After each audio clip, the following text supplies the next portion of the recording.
in honor of St. Patty's Day. So I'm looking forward to it. And I just got love there from my boy CB. So I'm very excited. Very excited. Let's go. I've got an 805. It looks like a Modelo, but it is an 805. It's a California beer. That's what we're doing here. So we've got a few people jumping in. Do us a favor. Hit that little share button at the top right now. If you're on YouTube, go ahead and just copy the link and share it to wherever you're at. Share it with your friends, share it with your Cubs fans' friends. But if you're on X, click that little share button in the upper right-hand corner and just go ahead and send it out to the world. Let's get some people on here. We're talking all things Cubs Japan series here with the setup man. Thank you, setup man Brian. We appreciate you, brother. Rich is in the house. He's also a setup man crew member. We got some other people in the some new names in the house, Ty. I don't recognize Alessandro. I don't recognize Chris. I don't recognize Cole. Pat, welcome in, everyone.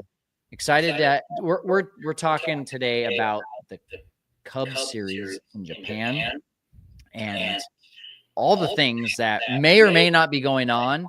We got Violent Witch in the room. What's going on? I'm very excited to talk about this, Ty. So first of all, let's just warm up the room a little bit. Give me a little clap emoji if you are stoked about Matt Shaw being on this roster. How about that? Just a little emoji of anything you want there. Just Matt Shaw being on this roster. I don't see anyone yet. People could be trying to figure out how to do the clapping, Kyle. That could be something we're figuring out. We got 100. We got 100, and that might be what we end up receiving here. We got a clap there. We got some claps. We got 100 from Violent Witch. Thank you so much, everyone. Chat GPT little sessions right there. Little tabs open. How do I do this? Bang. Yes. Wow. Everybody's getting it. Okay. Yeah. There we go. Rich figured it out. Hey, if Rich is getting it, then everyone's got to be doing it. No, I love you, Rich. But it's the generation, right? Sean's here. We got a lot of people here. So, okay. We're going to open up the lines in just a little bit to talk about this. But first of all, Ty and I are starting off here.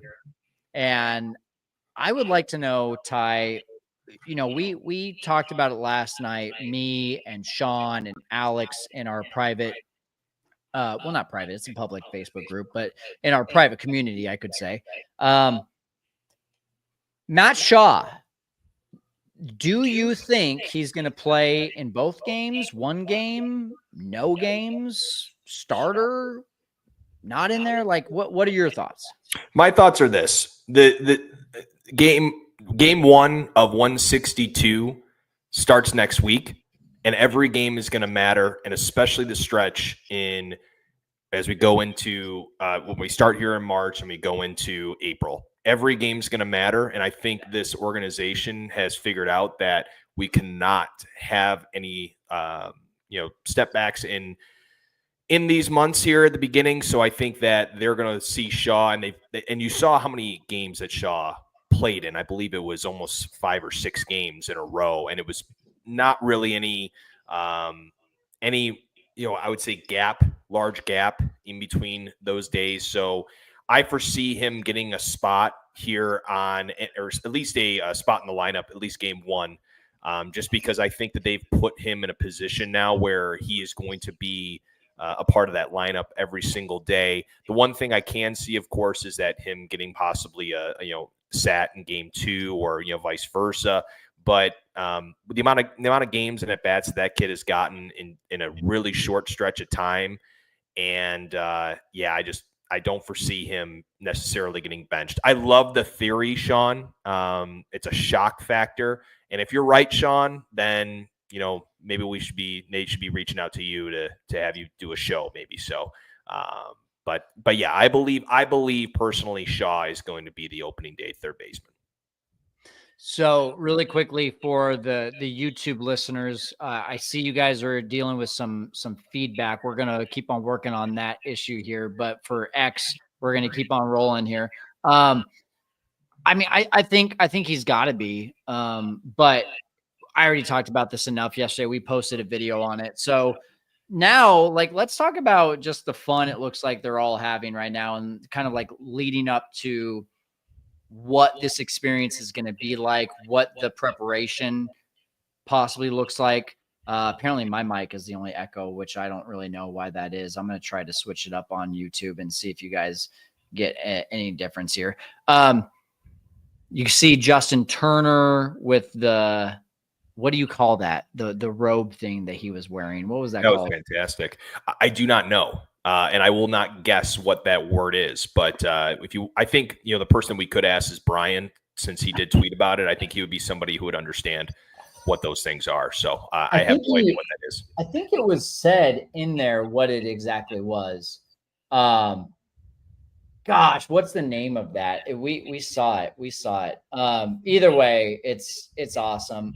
Then you got Shota doing the cracking of the sake barrel. I mean, it looks like they're just soaking up the experience so far.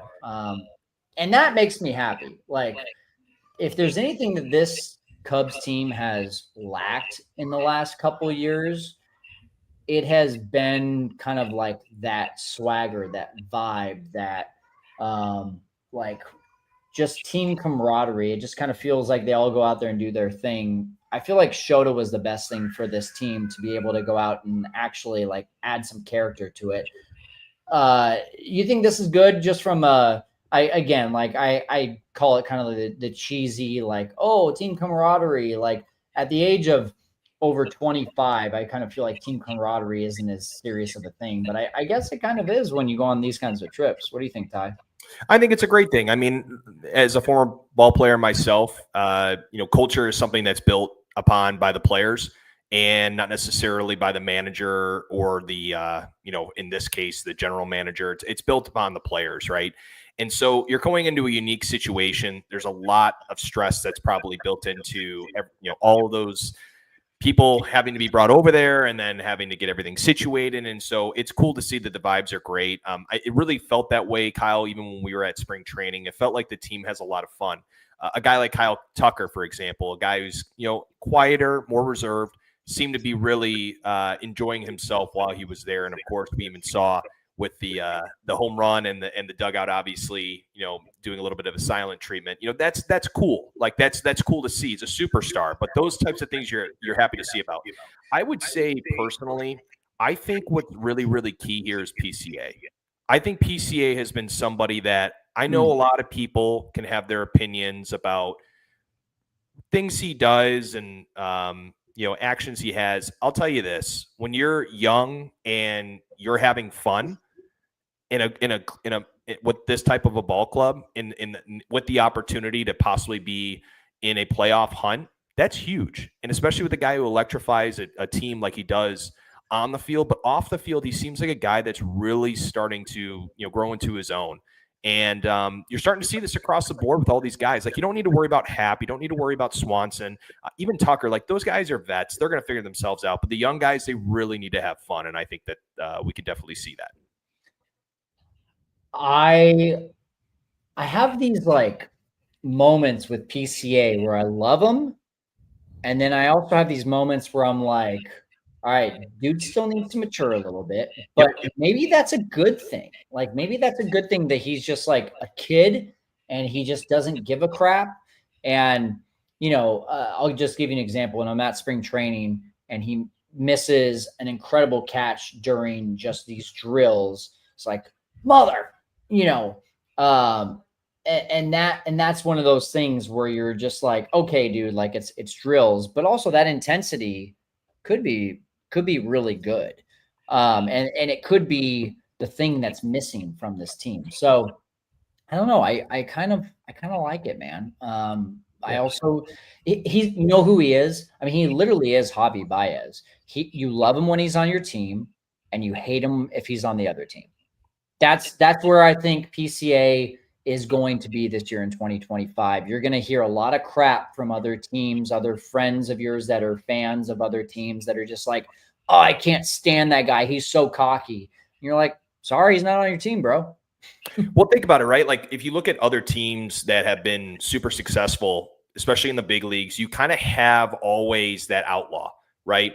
You talk about like even with like the Dodgers, for example, like a guy like Kike Hernandez, right? A guy who left the organization, they wanted him back. That's how important he was to the clubhouse and even on the field. Yes, that Puerto Rican swagger is real, and it is a true impactful addition to a clubhouse. So PCA last year, obviously, probably most of the time was incredibly stressed out, right? A guy, I'm trying to perform. Oh, wait, I'm starting to get these opportunities. Okay, things are starting to roll, and now I'm able to be myself. It's the same with a guy like PK. So, again, I've always seen those guys. Like, for example, one other example, Kevin Millar from the Red Sox documentary. Probably a guy that other teams are like, that guy don't necessarily like. Maybe not. But you look at that and you say, man, like this is a guy that brings something to the team that isn't a statistic. And that's okay. We need that. We already have veteran leadership in Swanson happen, like a Justin Steele. Like we need guys that are spark plugs.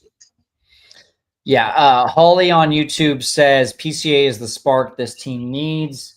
Ann on X says this team feels like we've brought back the fun. We definitely have been missing that for a couple years. Rich says, I believe it's a kimono. Thank you, Rich. Yes, it is. It is a kimono that Justin Turner was wearing. Will Stradamus says he's 22. He should have fun and show emotion. That's why baseball is a kid sport.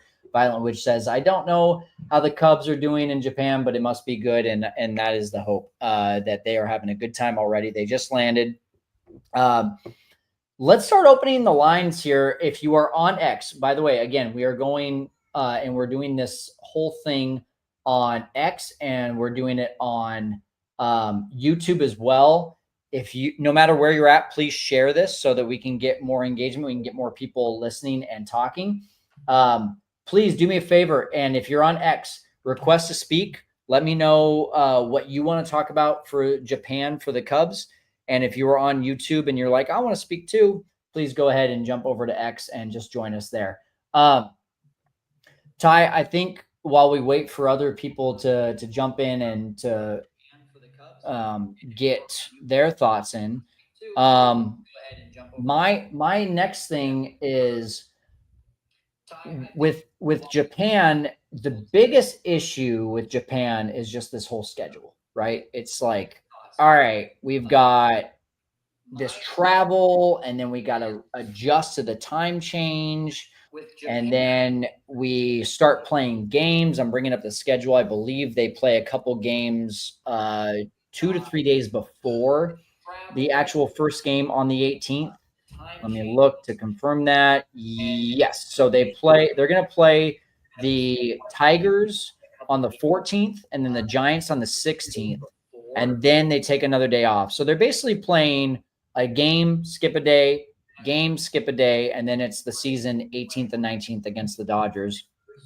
A lot of people don't like this because of the fact of just not regular playing time. It's not the usual spring training. Where do you stand on all of it? Skip a day, and then it's the season 18th and 19th against the Dodgers. A lot of people don't. Did I lose you, Ty? Because of the fact of just not regular. Ty, you've got to request yourself. It looks. Where do you stand on all that? Looks like we lost you. I got kicked. You're still in, brother. Did I lose you, Ty? It shows me that you're still in. We got to I'm going to send you invite as a co-host. Here we go. Yourself. It looks. How about now? There you go. Kyle, you got me? Yeah. Yep. Don't put me in the tech group. Tech support. But yeah, I would say with the schedule, again, these are so unique. You've only had really outside, with the look this up today. But for games outside the US and Canada, I believe there's only been about 9-10 games in the history. So this is a really unique situation of trying to figure out, sleep and all of these different factors of these guys going in. I don't really know what to expect from these players and how they're going to react to something like this. But I mean, look, that's why you bring 31 guys, is that you want to make sure that for those exhibition games, you can use those two exhibition games as spring training opportunities and get guys more reps. as well. That's why they're bringing a lot of those arms, especially because they want to be able to cover those 2 games, and then of course being able to have additional backup in the bullpen when it comes to the 2 games against the Dodgers. So from a scheduling standpoint, I mean, I don't really have an opinion on that per se, just because I don't see it. I think it's going to be weird anyways for both sides. Maybe the Dodgers a little bit more used to it with going last year, but again, I foresee them being just fine when they're out there. So first of all, I've never played Major League Baseball, right? Like I don't know what a day in the life of a Major League Baseball player is. I played high school ball. I know you played some college ball. I do think there's a thing to consistency, but I also think there's a bigger thing to being on center stage and being on Fox, being on ESPN, being on the national broadcast stage to start the season, and being able to go with your teammates, Shota and Seiya, and see where they hung out, they grew up, and experiencing the culture that speaks really I think we're underestimating that whole factor of this team bonding experience. And I get shy talking about the team camaraderie just because I do think it gets cheesy. But in situations like this, I actually do think it's a thing. I look at a guy like Matt Shaw. I look at a guy like Kyle Tucker. I look at a guy like Ryan Presley. What do they all have in common? They're in their first year of being on the Major League roster with the Chicago Cubs. Guys like Ian Happ, it's okay, this is just another experience for him. But guys like Ryan Presley and Kyle Tucker and Matt Shaw are hey, this is my initiation into the Chicago Cubs, is being in Japan and hanging out with the guys. And I just feel like that's different and is better than just being at spring training. But when we talk about reps and all the boring stuff of well, you got to get your at-bats, you got to get your innings pitched, you got to get all that stuff. Yeah, I mean, that's important stuff that's not happening. And that's the only thing that scares me. The Dodgers went 19-13 in the months of March and April last year, which is great, but they ended up winning 98 games, so you expected a hot start. The Padres, who made the playoffs, only went 15-18 in their first 33 games. And you look at that and you say, well, that's the more down-to-earth team, which is, I think, what the Cubs are. Do they get hurt, especially with this really difficult schedule to start the season, because they're overseas and because they have to adjust to one time zone and they have to come back and adjust to another time zone? Is it just too much to ask for in the beginning of the season when you're supposed to be ramping up to be game ready? Yeah. I mean, look, they have one of the tougher their toughest part of their schedule is probably the first month of the year for the Cubs, which makes things, very difficult when it comes to buildup of these arms and making sure that these younger guys and these new guys adapt right away. And so I guess when you're looking at all this, Kyle, is what you're saying is you want them to have a little bit more time to kind of hang out as guys versus the 2 exhibition games and the 2 games with the Dodgers. And is that what you're saying, or are you saying is they need to focus, we need even more games while we're there? No, I'm not saying anything. I guess I'm just posing potential issues that could happen because of Japan. Instead of playing I don't know what the normal amount of spring training games is. It feels like it's about 25 to 28. Cubs leave spring training at 10, 5, and 3. So add it all together, that's 18 games. And then they'll have 1, 2, 3, 4, 5. So 15, 5, and 3. That's 23 games. So they potentially have 5 less games of spring training and 2 exhibition games plus 2 regular season games where they're adjusting to a time zone. Does 5 games make a difference in the reps that these guys are used to going? Baseball players are habitual. They are, hey, I pitch every 5 days. Hey, I like batting in the same place in the lineup. hey, I like knowing whether I'm starting or relieving or coming off the bench. Does something like this throw them off? Is what I'm really trying to get to. I mean, it's going to throw you off. I mean, there's no doubt the routine is going to be messed up. I think that's why the Dodgers are so lucky to have that opportunity to do this, obviously last year, and now they're having the opportunity to do it again. It's gonna screw some things up, and there will be blame put on this series and this trip if they do not get off to a hot start. And that's where I think it's kind of sucks that we have the type of schedule that we do to start the year, where you're talking about Arizona, San Diego, LA. You're talking about and then you go to Sacramento, and it's just very odd how the scheduling is all kind of marked up. It's a valid point. We'll see how they do. Guys, I want to encourage you to jump in on the X app and make sure that you are requesting to speak. Whether you are Will Stradamus, who knows everything about this team, or the person who barely knows 2 or 3 players on this team, we want to just have conversations about the Cubs. We want to know what you think. We want to know what your questions are. So let's start getting some people here on X to request to speak. And let's get some people asking their questions or giving their opinions. Really quickly, Terry says, looking at the schedule, I'd be happy with 500 over the first month of the season. I would absolutely be happy with 500. I don't know if you watched it today, Ty. I know you were busy at work, but David Kaplan said, I just read a direct message from Will. David Kaplan and Gordon Whitmire on the Cap show, the recap show. Gordon said, we are going to know a lot about this team by the end of April.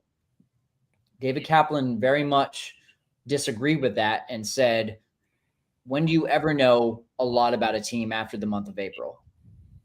I side a little bit more with David Kaplan saying, like, hey, April's too soon to really know what this team is going to do for the entire season.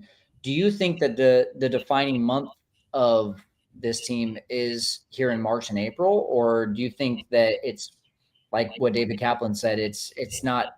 You don't know enough about a team after 30 games.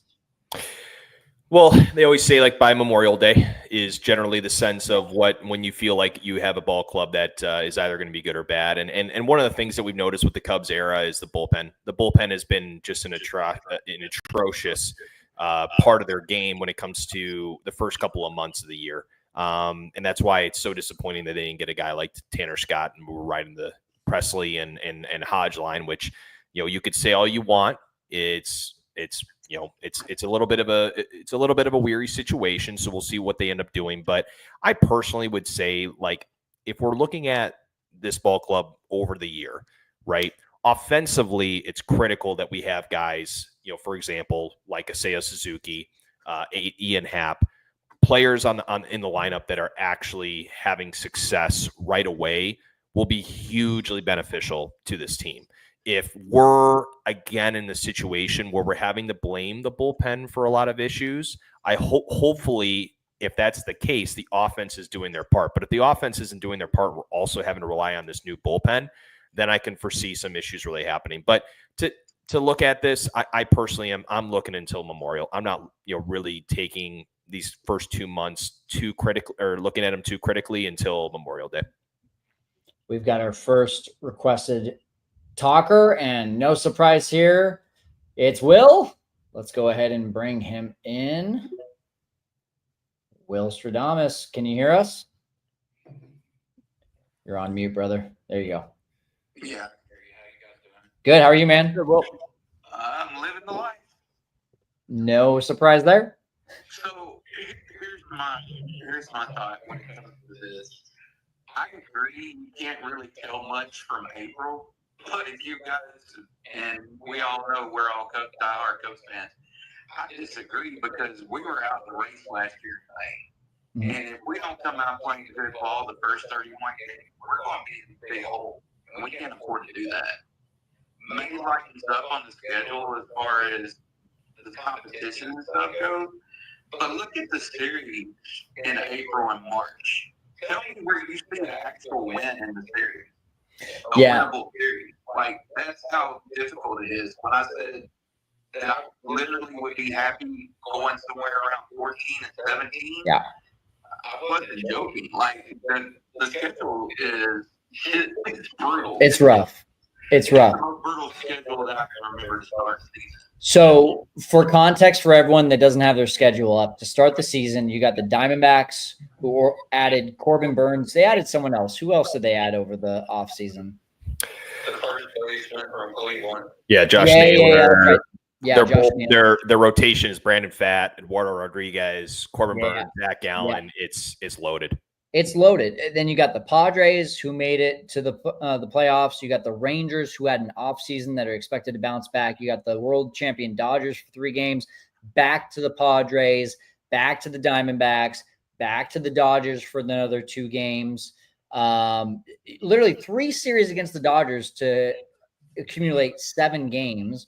Then you got the Phillies, and then your first, like, okay, breath of fresh air is the Pirates. But then, like, what happens if you see, what is his name, Jared Jones and Paul Skeens? Like, yeah, Mitch Keller. Like, there is no breather. But I liked David Kaplan's response today, which is you have, let's see here, 1, 2, 3. I'm counting right now. Give me 1 second, then I'll make my point.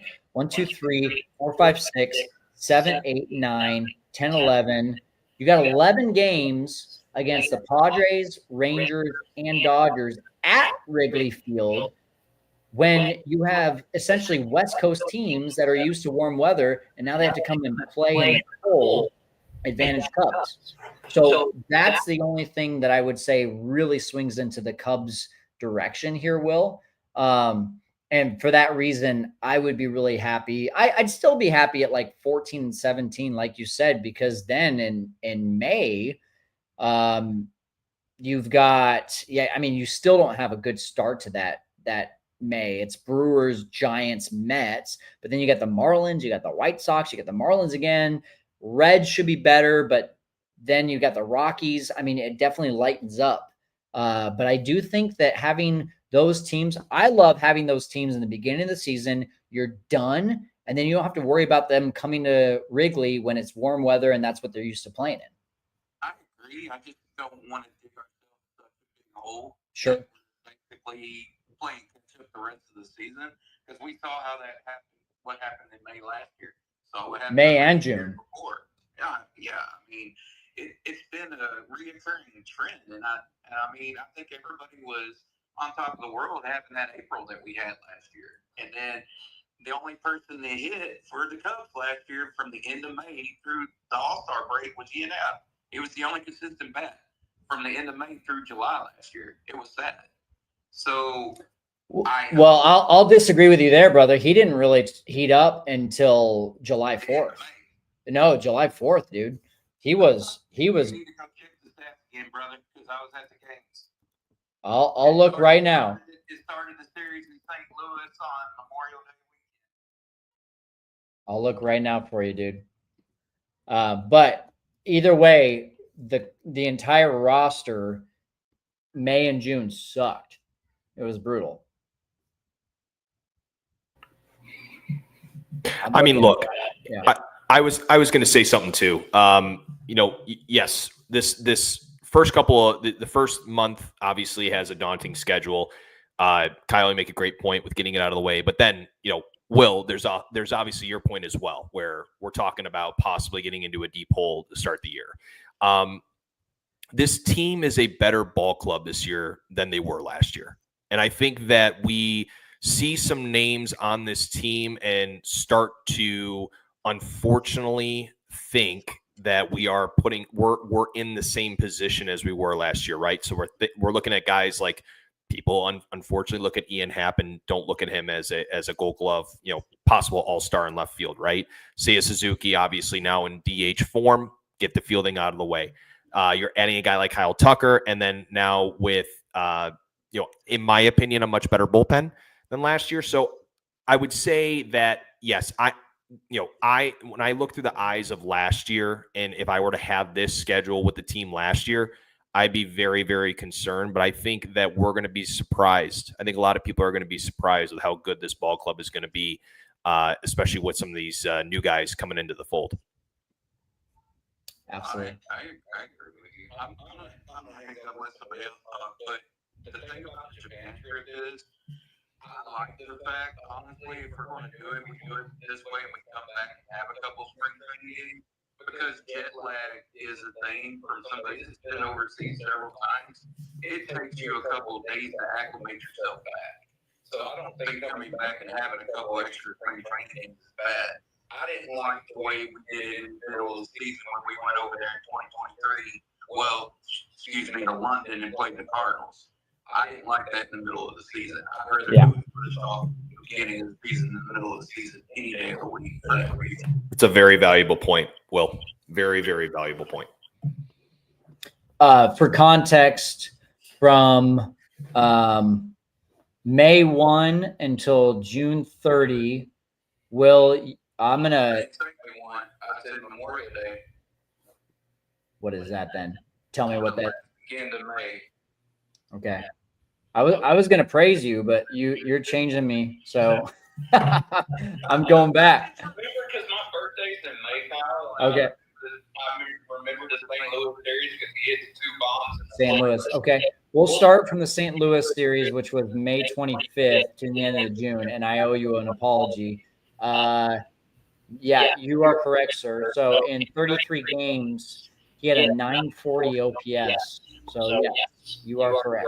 I don't know why, but my mind goes to the 2 home run game on 4th of July as being like the initiator. So no, I mean, and like that's the thing too, Will, is just like Ian Happ kind of like, and I know Ty, you talked about this on the Locked On podcast. He like has sneaky good numbers, and people give him a lot of crap just because every once in a while in the clutch he doesn't come up. But he's a good player, man. He's solid. You know what you're getting from him each and every year. He's going to hit somewhere between 260 to 240 to 270. He's going to hit 20 plus bombs. He's going to get 80 RBIs or more, and he's going to walk 80 plus times a year. And he's going to give you Gold Glove left field. Not everybody in baseball has that luxury. And in saying that, I think the biggest thing that we have to overcome this year, we have to win in our own division. Yes. It was dreadful. Yep. In saying that, I'll see you guys in a couple of weeks. Keep doing what you're doing. Love y'all. Talk soon. Can't wait, brother. Can't wait. We've got the next requested speaker, I should say. It's Jeffrey. Let's bring you in, Jeffrey. You there, Jeffrey? Oh my God. Are you there? No, look at that. No. Request to speak. Jeffrey, can you hear us? Now it's okay. Can you hear? Yeah, can you hear us? Yeah, no, I can't. Can you speak a little louder? I'm speaking about the same I have, but yes. What's going on, brother? So I was just super interested in, Cubs, Japanese baseball. I'm a big, I'd say a fan of for a while, just since I was, 14, 15 years old. And Okay. I'm just pretty upset with the current state of affairs. I don't think we're doing what we need to be doing. I'm really anything interesting. I just wanted to talk about Cubs baseball. I don't know. Pretty passionate. We're actually pretty sharp right now. Listen. I'm glad you said you are, because if this is you on the norm, I'm worried, brother. This is awesome. No, good to hear from you, man. Same, dude. Same. Listen, do me a favor. Can you name like 5 players on the Cubs? I'm not gonna lie, I just like some providence on them. My girlfriend's all in my business. I took her paycheck and put all the money. It was free money. It was stupid. And it didn't, you know, I grew up a paycheck and we couldn't post rent, and it was apparently a pretty big deal. Apparently, you know, should have asked our parents, but apparently she asked you for rent money. Listen, I mean, Just like, I know. I know the struggle, brother. Thank you for joining us. We're gonna go ahead and move on to the next one. Jeffrey, that was awesome. That was my entertainment for the day. My goodness. No comment. Wow. Oh, Will says thank you for making me waste my first ever AZ beer. That's why we do this stuff live, for the entertainment, right? That was phenomenal. I want Jeffrey to come back on. I want him to get just like hammered drunk and talk to me about other stuff he doesn't know about. That's great. Let's go to Beast Incarnate. Can you follow that up? Let me go ahead and oh wait, I pressed the wrong button here. Beast Incarnate, does Beast Incarnate know anything about the Cubs? Let's ask him. Are you there? I am, yes. How are you guys? Good. How are you? I'm not too bad, thanks. I'm calling from the UK. 10 past 1 in the morning. I've had a couple of beverages. Oh, let's go.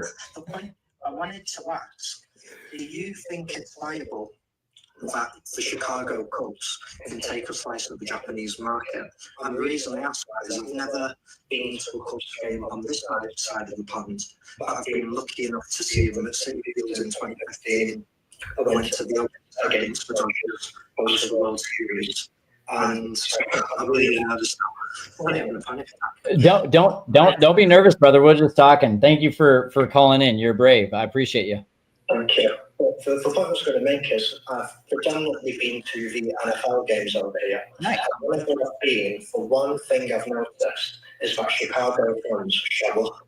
90% of them are Chicago fans. 90% of the 90% are from Chicago. If it's like the Cavs playing the studios, there's a lot of tourists. So that's why I'm a Cubs fan. And I'm interested to see now, you know, we've got a few Japanese players around like that. Do you think the Japanese fans who love baseball will realise our authenticity? And do you think we can capture some of that market? That's a great question. I love that question. Thank you for what's your name, brother? Danny. Danny? Danny, yeah. Okay, awesome. Thank you for calling in. So Danny, I honestly think we already have captured a lot of that with the additions of Shota, Seiya, Kosuke Fukudome back in the day. I think there's a lot of work, especially recently, that Jed has done to even be relevant in the Japanese market. But if you're talking about from like a fan's perspective, Ty, I want to hear your perspective on this too. But like, yeah, I mean, I go to Dodgers games. I'm going to be honest here. I go to Dodgers games and I just think to myself, like, do these fans know anything about what's going on in the field? Yeah. Just being completely honest. Like most Dodgers fans that I talk to, that I go to, I live 3 hours from Chavez Ravine, Dodger Stadium. And anytime I go to that game and go to a game, I just think that they're cheering because the scoreboard tells them to. We don't have that at Wrigley Field. We know when to cheer. We know what the situation is. We know the ERA of our starting pitcher. We know that Michael Busch should be in this part of the lineup versus Kyle Tucker being in that part of the lineup. I just think we're educated fans as a group overall.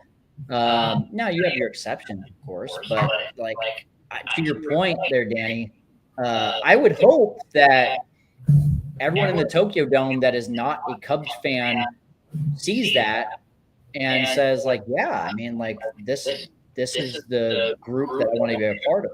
What do you think, Ty? I was going to say sort of the same thing. The Cubs and Dodgers would not be playing in Japan if there wasn't a reason behind it. It's the business side of baseball that has its pros and cons. So definitely going to be a different adage this year comparatively to last year because with the Dodgers and Padres, just because if I'm not mistaken, Kyle, Yu Darvish, I believe, was the only Japanese player, right? Because then Ha-Seong Kim is from Korea. So I think with the, now with Shota and Seiya and Shota being, both players obviously, having successful careers in Japan. I mean, fanship wise, you're just going to generally have better success with the Cubs than you would, like, let's say, with the Padres. I won't comparatively say it to the Dodgers just because I think the Dodgers did, with getting Shohei have overtaken anything that we would ever be able to consume. But yeah, I would say from a market standpoint, I don't have any numbers, unfortunately, Danny. But I would say that we're probably in a very, very good position. And I think that this trip is going to provide a ton of value to the organization when it comes to fan viewership. Hopefully I answered your question. Absolutely. And the last thing I want to say is I agree with both of you guys on the fact that the Dodgers are very inauthentic. So that was kind of what I was getting across. Thank you for letting me on. First time listener and first time caller. Hopefully I'll come a bit better next time. No, you were awesome. You were awesome. Really sincerely appreciate it, Danny. And cheers, my friend. Thank you. Take care. Cheers. All right. We got our next, and I'm really excited to talk to her. It's Ann. Hello, Ann. Ann, are you there? You're on mute. I am here. Hi, how are you? Hi, Ann. Good. It's good to finally chat with you. We've commented back and forth on a lot of stuff on X, so it's nice to hear your voice. Thank you. So I think the Japan trip is good because even if we go in and we split the games, this team is making this team bonding thing. We didn't have like a costume road trip last year. True. We haven't had that fun that we've had in the past. So I think like PTA is bringing that back, and I think bringing in Justin Turner, who I see like our grandpa Ross, like our David Ross of 2015. I love that. Yeah. I think that's going to really kind of bring this team really together, which we haven't had since even before we gave away all the 2016 guys a couple years ago. We haven't had that same fun vibe that we had years ago. And anyone who knows me knows I big on vibes. I don't judge anything on a vibe. Well, Ann, I got a question for you because I know you know this team well. Do you think that was a player thing, or do you think that was a Joe Madden thing? I think it started out, I think it was a little bit of a Rizzo and a Madden thing. I think because Madden brought me on. Yeah. Ross was not ready to handle me to the baseball team manager. I love Ross. I will defend him, but he was not ready to be the manager, and I think that really hurt us. Yeah, I would agree. Manager, but he's showing his one side of the spring training. He's been very chill. I mean, just because he's more comfortable with Chicago. But I like him very well. He also, I'll warn you too, and he also was this way during were you at CubsCon any of the last 2 years? No, I'm not. Okay, so CubsCon, he's super chill and laid back. And then, I mean, I can't say much about spring training because I didn't have any interaction with him when I was at spring training. But I feel like preseason Craig Counsell might be a little bit different than in-season Craig Counsell. All I want to see, Ann, is I just really want to see Craig Counsell screaming at umpire. Just one I time. would love to see that. We don't get enough of that. If I grew up in Atlanta, I watched Jimmy racing. I thought that was normal. Yeah. Yeah, I mean, if you're going to compare him to Bobby Cox, I mean, shoot, you're never going to be happy. Yeah. But yeah, I'm really excited. I'm going to go to the spring training game, the last spring training game in Lisa before the season. So it'll be Nice. interesting to see. Where do you live in Illinois? I now live in Chicago. Actually, I'm about 15 minutes away from the stadium now. Wow. Nice. Jealous.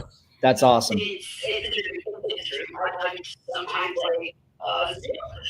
That's so cool. You are living the dream. How long are you out in Arizona for? I'm out there the whole week, so I'm going to go. We're going. My brother, I have a brother who's a big sports fan, so we're going to do a Rockies game, and then 3 for the Cubs game, and then I'm going to all for Arizona games before we get out here to opening day. That's awesome. You're gonna love it. Have you ever been to Arizona?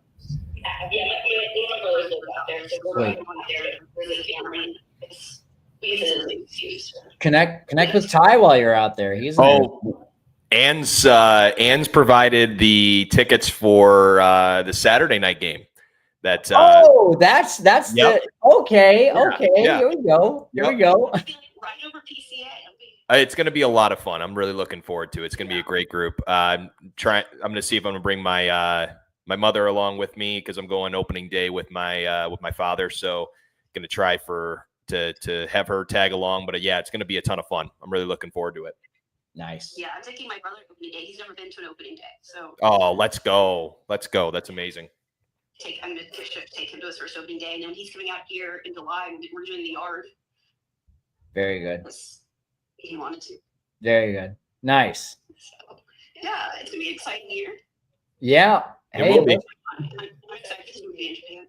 They look like they're having so much fun, and that's really what this team needs.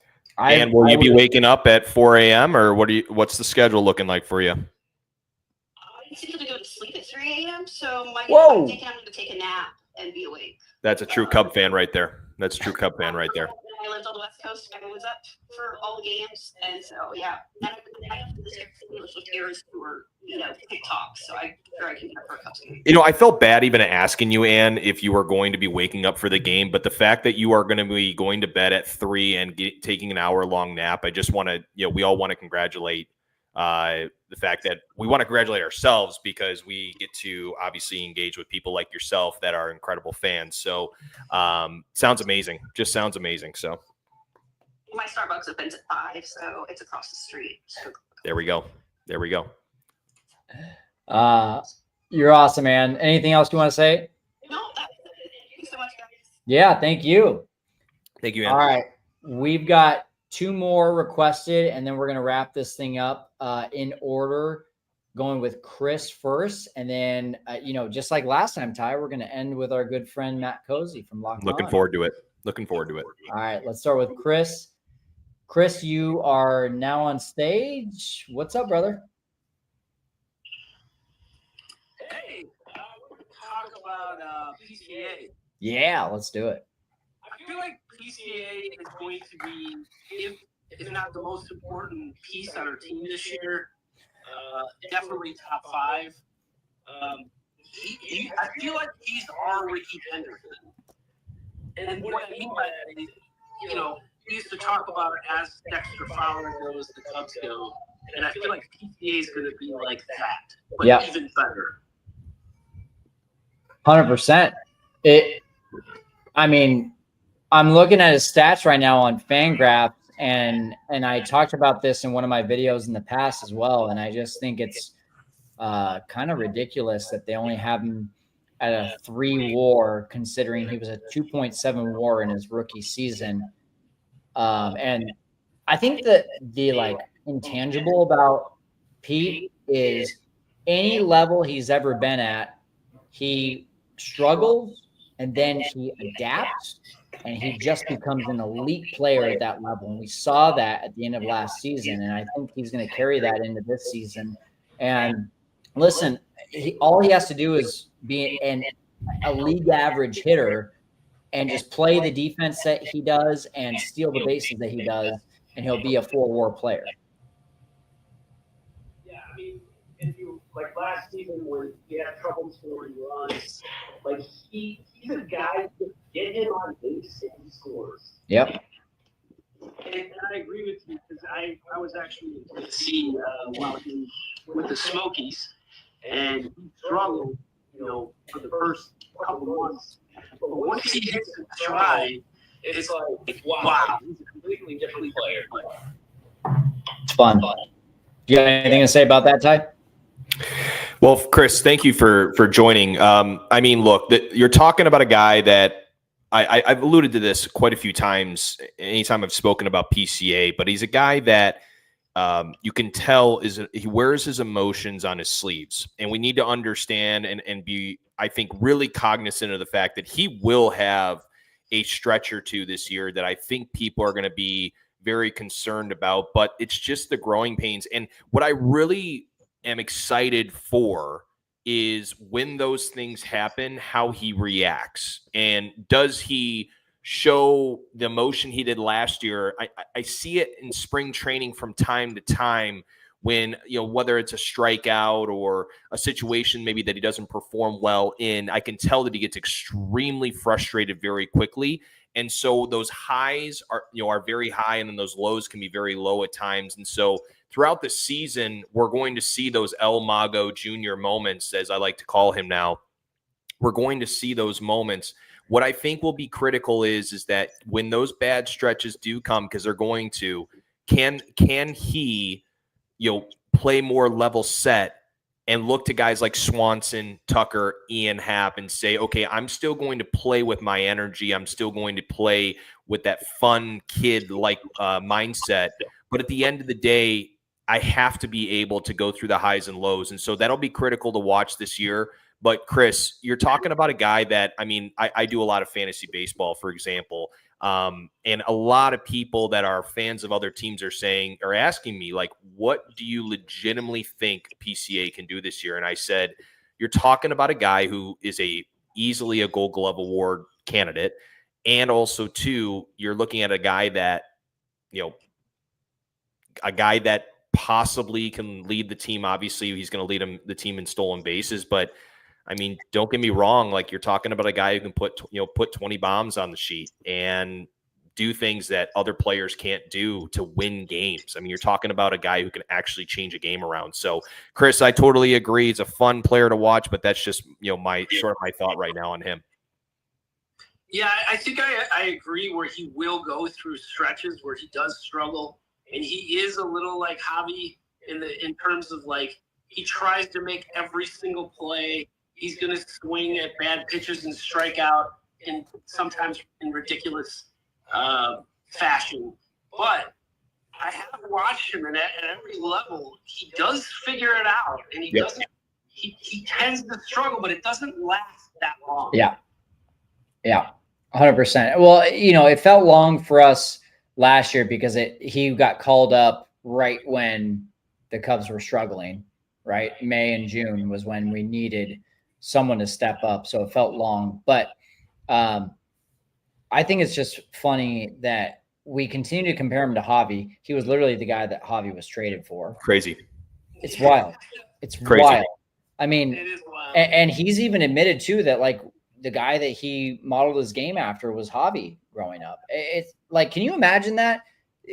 That would be like me growing up and turning into a Major League Baseball player, and then instead of Jerry Harrison Jr. getting traded to the Cubs for Sammy Sosa, it's Kyle Stanley getting traded to the Cubs for Sammy Sosa. Like, holy crap. That would be amazing. That would be so cool to have Sammy Sosa and Kyle Stanley named in the same sentence. Ty, stop laughing at me. No, I'm not laughing. I remembered. No, really quickly, I want to give a couple shout outs in the YouTube chat, and then we're going to get to Matt here in a second. But Chris, love it. Thank you so much for bringing it up. Yeah. Jerry Harrison, so funny you mentioned him. I actually played baseball with Jerry Harrison in Naperville. Nice. Naperville baseball team when I'm basically his age. We basically have the same story. I met him at a bar in Scottsdale. So thank you so much, Chris, for jumping on. Thanks, Chris. You too. We're gonna get to Matt Cozy next. Really quick shout outs to Paul Curry. I'm a PCA baseball card collector. The kid is a much watch TV, especially how he has performed this spring. And then Jordan Crosno says, I'm just worried about the temper. Even got mad in a spring game for a guy holding him on the bag when he was just applying the tag. Yeah, and that's why I kind of said I go back and forth. It's like, you just I don't know. I think at the end of the day, I'd rather see that than a guy who's just like, yeah, I'm just going through the motions station to station. He'll be a guy that a lot of people talk about in 5 years from now that say, man, like he's matured so much and he used to do these things. He's going to be one of those guys. He's not an Ian Happ or some of these other guys that really low key, low profile, obviously. But yeah, he's definitely going to be one of those guys. Matt Cozy, you One, the are only. on, brother. You are also on mute. So if you can hear me, hello. This is one of the wildest faces that I've ever heard. So you jumped on for Jeffrey then. You were in the Jeffrey era. I was here for Jeffrey. Dude from across the pond. Wild, man. We're just listen, we're setting them up, sitting down. What's happening? We don't know. Happy you're here, man. Pretty incredible. So yeah, I wanted to mainly support, obviously. Thank you. Appreciate you, brother. And I did want to kick back questions we talked about on our show, and I genuinely just want to know what you guys think. So, how important are the two? This is for our episode tomorrow. And I think mostly in terms of results, but we could play an eye test game as well with individual performances. How important is the Tokyo series? Not. Yeah. Yeah. Because it's only 1% of the year. Yeah, I mean it's barely over 1% of the year, and for the same reason, I don't know if you were here when we talked about it, Matt, but like for the same reason that I cited with David Kaplan in his episode today on the recap show versus Gordon Whitmire, where Gordon was just like, oh, we're going to learn a lot about the Cubs in April. I mean, if we said that in the last two seasons, then we would have thought the Cubs were a 100-win team in the last two seasons. I just think that it's too early on, and you catch teams when they're not in their prime, and the Cubs are also one of those. All 30 teams are not in their prime in April, and so the first two games of the season being across the other side of the world, different time zones, and no pitchers are ramped up, and batters are still trying to figure out their timing. Like I don't put any. It sucks because you have to count it on the board, but I don't put a whole lot of importance on it from a performance for the rest of the season perspective. I would say, Matt, I think the one thing that I truly care about, and I understand both sides to it, but I think besides getting a win, in my opinion, I think the most important thing out of this entire trip is that we see a post on X saying that Matt Shaw has been added to the 40-man. That is the fact that this man is still not. What do you mean? Wait, what do you mean? That might not play over there. Well, we had a guy on our team that stated a theory and has now embedded it in my head of Matt Shaw possibly not being added to the 40-man. Now, if once that sincerely, I will be shocked and concerned if they do not add him to the 40-man. They've already, obviously, Keegan Thompson not going to be heading on the trip. He's obviously on the way to being a DFA unless something else happens. So really looking at one other guy. So technically bringing Brad Keller and Matt Shaw, even if you don't even pitch Keller, let's say in Japan, you automatically have that spot open for Shaw. But I would say give me one win and Matt Shaw added to the 40-man, and Matt Cozy, I will be a happy man. Okay. Well, I would have to look. Wait a second, but I don't think the math adds up for any theories like that unless Reese McGuire is up to man, but he would need a 40-man spot too. No, because so technically, since they're taxi squad guys, they never actually are active for the games, is my understanding as to why they can't be added to the 40-man. Yeah, I'm just saying though, you need 13 position players. I think they only brought over 14. They brought over 14. Yeah. 14. Someone's going to have to be added to the 40-man either way. Yeah. Yeah. Well, and that was, so Matt, to give you the full context, and I actually am genuinely interested in what you think about this. the context was, I'm getting nervous now. well, yeah, I got nervous too. I told our buddy Sean, who's on the Setup Man crew, that I told I just about put a fist through the wall because it completely gave me a 180 perspective on this. It was like, wow, that's actually a possibility.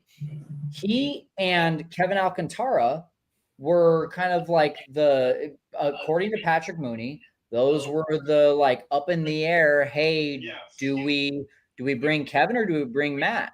Well, if you look at it, Kevin would be a fifth outfielder if you consider Seiya Suzuki a fourth outfielder. So essentially, Kevin becomes the guy who you're like, okay, he comes in for defensive replacement, maybe some speed on the base paths, maybe a pinch hitting appearance. So if you put Matt Shaw in that same boat, then okay, that means that someone else is starting. So Kevin Alcantara is on the 40-man roster, Matt Shaw is not. I see. So that's where he was coming from was, listen, Gage Workman's on the 40-man roster, and he's been playing a phenomenal third base and hitting well in spring training. Do they just play him for 2 games in the spring while they try to figure out other positions? My rebuttal to that was one thing, and Sean brought up an incredible point about if you're a rookie on the opening day roster and you win Rookie of the Year, you get an extra year of service and the Cubs get an extra draft pick. Didn't know that until Sean brought it up. I thought that was a great point. Yeah, the prospect center. Yeah.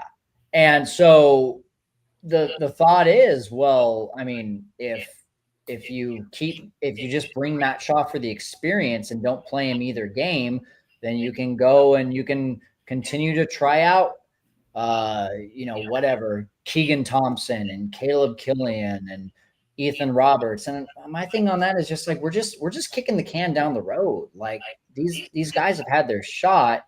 Ethan Roberts has passed the test, but like on this roster, does he fit? And so I don't know, man. Like, I just think that there's 24 pitchers on the 40-man roster. You know, at least 2 or 3 of them are going to be off the 40-man roster by March 27th. Why are we delaying that? Just do it now and let Matt Shaw have yeah. So that was Sean's point. Yeah. And I it makes me shudder a little bit, and Ty played a little bit with the theory the last spaces I was on too.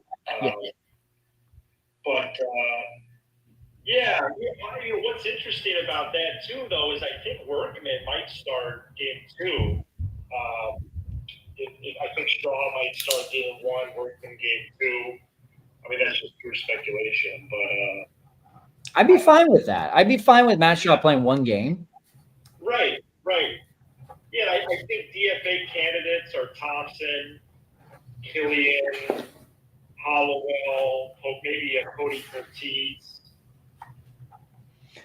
Poteet has minor league options, so I think he'll stay on. Yeah.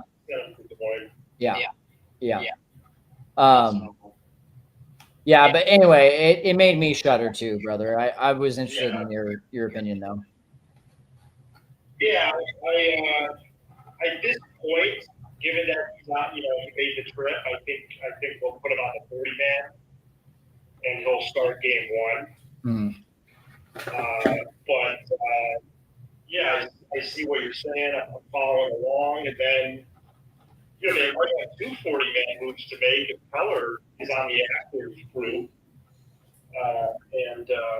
Patrick Mooney did flip in his piece for today. The Cubs are now looking at Keller as a reliever.